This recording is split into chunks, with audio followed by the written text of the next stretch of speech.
My Cornish cross are going to be 7 weeks old tomorrow, and you can see the chicken tractor's way back there in the right corner. And if you look around, you can see all the chicks out just poking around. There's some of my laying hens out there with them. There's some over there, and there, and there. A couple days ago they squeezed through that fence into my neighbor's yard the other day, and then they got themselves all these apples from them, which they love.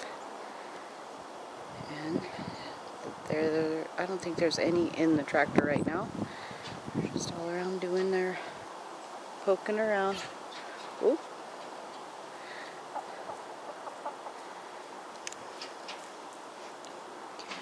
Normally they would come running, but they're not paying attention to me because they have all those yummy apples.